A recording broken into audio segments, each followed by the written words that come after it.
Bien, amigas y amigos, continuamos en Diálogo Urgente por EN Televisión, lo que tienes que ver. En esta oportunidad tenemos la grata y prestigiosa visita de Rosario Espinal, politóloga, pero sobre todo objetiva y muy certera en lo que es el menester social de la estructuración política en República Dominicana y el mundo. Bienvenida, profesora. Muchas gracias. ¿Cómo están? No había visitado en este programa, en esta casa, Es verdad, ustedes tienen casa nueva ahora. Así es, se estrena hoy. Profesora, antes de entrar al plano local, pero la pregunta va muy enlazada a nuestra actualidad. En el día de ayer vemos un referéndum en Ecuador donde vienen reformas importantes al sistema de partidos, al sistema político, no reelección, no volver a aspirar. ¿Cómo podemos nosotros enlazar lo que pasó ayer en Ecuador a algunos planteamientos que se están haciendo ahora en la República Dominicana? Bueno, en América Latina vivimos constantemente en un péndulo de que se toman medidas, se hacen reformas para o evitar la reelección o limitar la reelección, y luego pasamos al otro de revertir esas reformas. Lo vemos en Ecuador, lo vemos en Bolivia, lo vemos en República Dominicana, etcétera, etcétera. Entonces, lo que eso muestra es que en América Latina, en casi todos los países, no en todos, pero en casi todos los países, hay una incapacidad de establecer reglas y mantenerlas.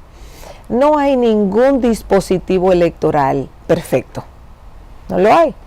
Si uno tiene la reelección indefinida, eso tiene la ventaja de que no se limita a nadie nunca de postularse, pero tiene la desventaja de que quien está en el poder va a buscar perpetuarse en el poder. Si la pones intermitente, un periodo sí, un periodo no, tiene el problema de que los que han sido presidentes siempre quieren volver posteriormente, aunque se le limita un poco la posibilidad de repostulación. Si se pone en una repostulación y nunca jamás, tiene la ventaja de que ya saca de circulación a los políticos, pero también tiene la desventaja de que los saca de circulación. O sea, no hay un mecanismo político, y en este caso en relación con la reelección o repostulación, que sea perfecto. Entonces los países tienen que tomar una medida y ser consecuente con la que tomaron, con lo bueno y con lo malo que tenga esa medida. O sea que lo de Ecuador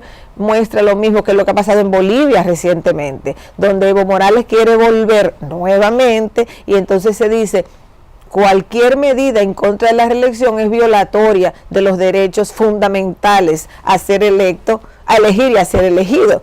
Entonces, es más de ese mismo problema lo que estamos viendo. Claro, en Ecuador hay una lucha política fuerte.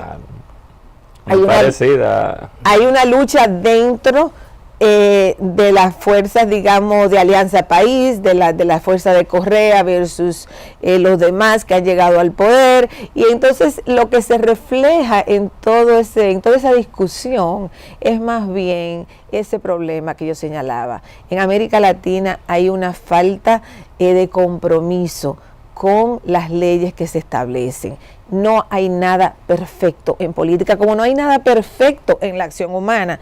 Entonces, las leyes básicamente buscan establecer un parámetro, pero una vez en el campo político se establecen, no podemos cambiarla cada 2 o 3 años, porque realmente no se le da ni tiempo de que funcione, no se le da ni tiempo de que la gente pueda acostumbrarse y ver lo positivo y lo negativo de cada dispositivo electoral. Sin embargo, profesora, en el contexto local no escapa a esa realidad latinoamericana, en donde en el fragor de una lucha política nos encontramos enfrascados en la discusión de la dilatada y postergada ley de partidos políticos.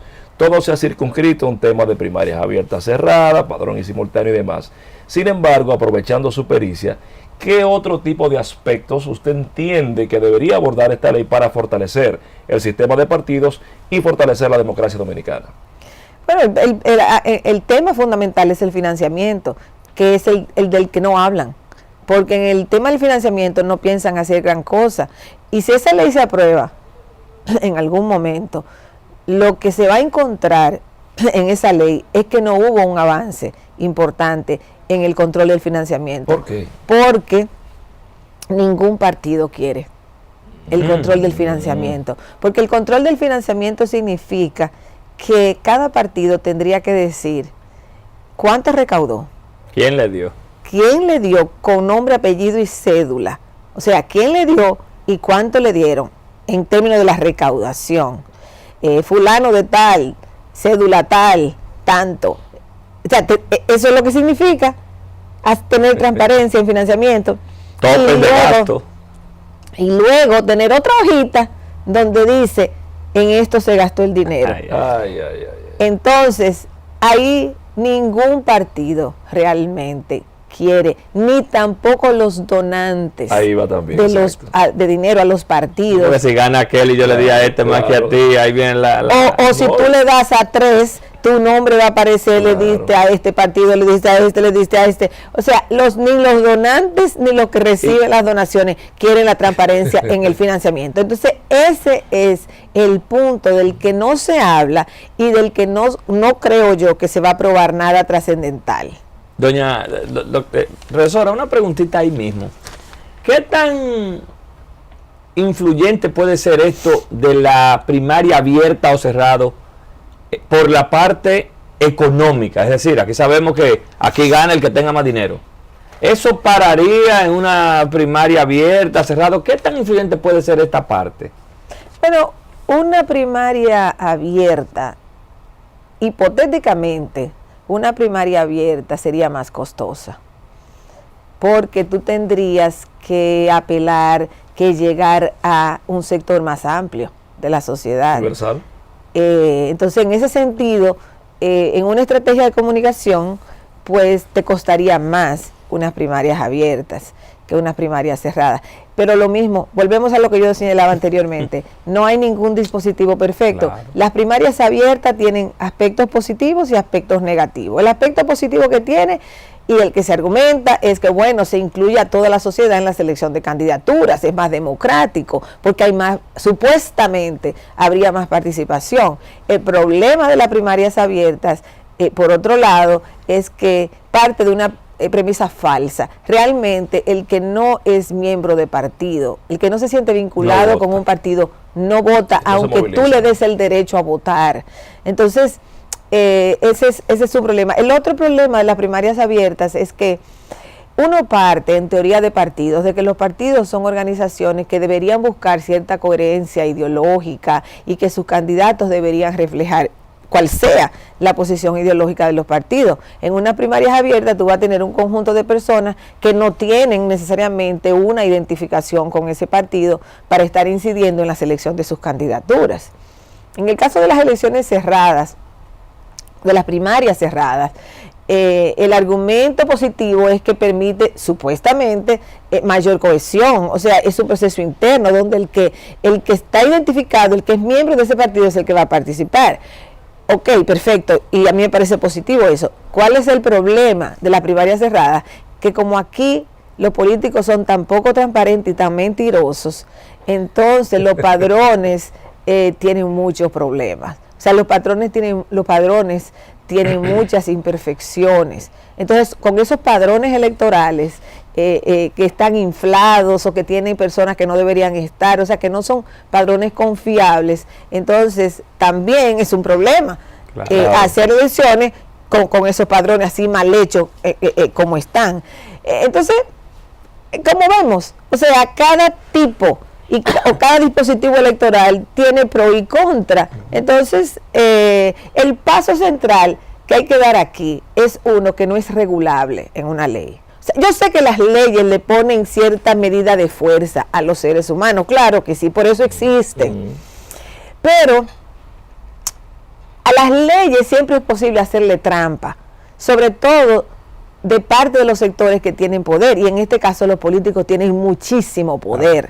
Entonces, si tu intencionalidad en la política es hacer trampa, o sea, es hacer lo que tú quieres, no importa las leyes que haya, entonces tú vas a buscar la forma de violentar esas leyes. Por eso yo siempre digo que antes del problema del asunto legal, lo que está es un problema de cómo tú transformas la acción política y cualquier tipo de acción y la inyecta con honorabilidad. O sea, si no importa importa el área de la economía, no importa el área de la política de lo que estemos hablando. Si tú no tienes una voluntad de ser honorable en tu acción, y por honorable yo quiero decir que tu intención no es engañar, que tu intención no es violar las leyes o las reglas o lo que fuera, que tu disposición es cumplir, vamos a decir, de la mejor manera posible. Si esa no es tu disposición, no hay una honorabilidad en la acción política ni en ningún tipo de acción. Entonces, mientras no exista eso, es muy difícil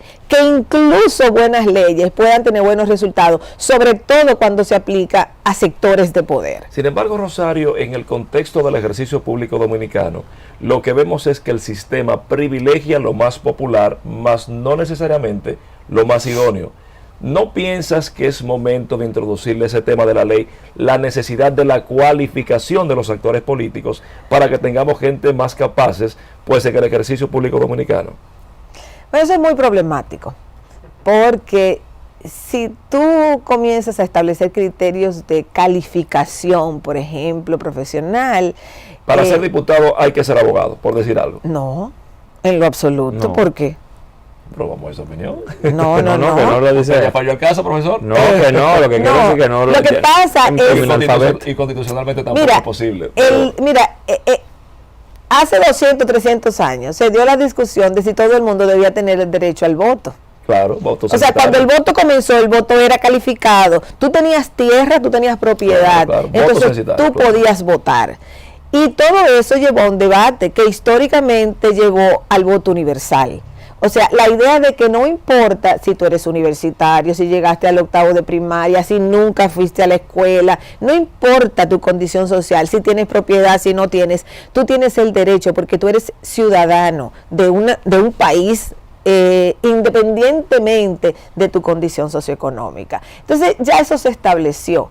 Entonces sería muy difícil tú decir, bueno, se necesita tener un grado universitario. Eso es muy difícil, porque realmente el gobierno representa a todo el mundo. Y ese todo el mundo incluye todo tipo de personas. Entonces, claro, en una competencia política es más probable que las personas que tienen mayor nivel educativo lleven la ventaja que una persona que nunca fue a la escuela. ¿Usted cree, profesora? Y el tema del dinero. O al menos usted tenga una planta de gas. Lo que pasa... Exacto, y lo rima. Bueno, puede ser que esas personas no tengan un título universitario, pero esas personas no son analfabetas, casi nunca van a ser analfabetas. Entonces, pero no importa si son analfabetas o si fueron a la universidad. El punto es que no se puede limitar el derecho a elegir y a ser elegido en una democracia por características socioeconómicas.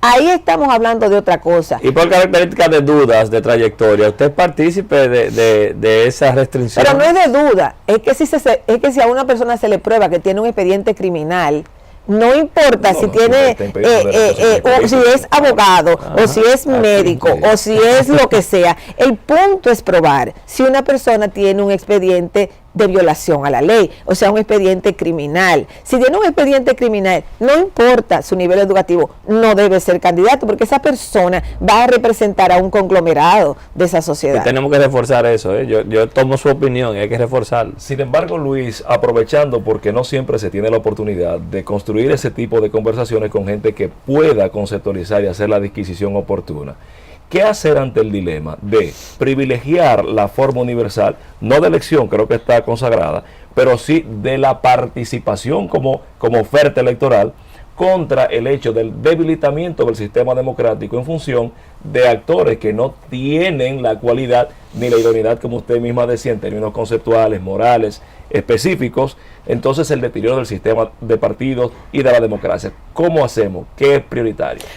Para volver a lo que hablábamos antes, sí. Hay abogados, ingenieros, médicos, hay personas de muchas profesiones que están haciendo lo mal hecho. Claro. O sea, el tener un mayor nivel educativo no es garantía eso es lo que más muchas veces de que tú vas a ser mejor funcionario público. Entonces, por eso es que yo digo, no es una calificación en ese sentido, sino que es una calificación moral. O sea, y ahí es donde viene, tú tienes un expediente criminal, por ejemplo, entonces tú no tienes derecho a querer representar a una comunidad donde hay muchísima gente que no es criminal y que es honrada y que debe ser representada por personas con esas calificaciones. Ahí es donde está el punto, yo pienso, en cuanto a mejorar la calidad de la representación política. Profesora, ¿qué espera usted con su experiencia que salga hoy de la tan anhelada reunión del comité político? No sé, la verdad no, vamos a ver con qué salen. Yo creo que ellos tienen muchas dificultades por delante, ellos tienen tensiones fuertes ahí y vamos a ver cómo la van sorteando. No creo que es hoy que van a resolver todos los problemas que tienen, tal vez resuelven algunos, pero el comité político tiene un serio dilema hacia adelante, porque donde se va a dar el tranque es en cómo ellos van a elegir la candidatura presidencial. De Leonel o de Danilo. Cómo van a elegir la candidatura presidencial, y ahí ellos tienen un tranque que dudo mucho que lo solucionen hoy. En el otro contexto, en la acera del frente, Exacto. PRM, que tiene planteado una convención, se habla de suspensión, hay actores nuevos en la participación de ellos. ¿Cómo ve usted ese proceso? El PRM tiene dos pruebas grandes. La primera es esta, la elección de sus directivos. Y si ellos pasan esta primera prueba con buenas notas quiere decir que hagan la convención. En la fecha establecida.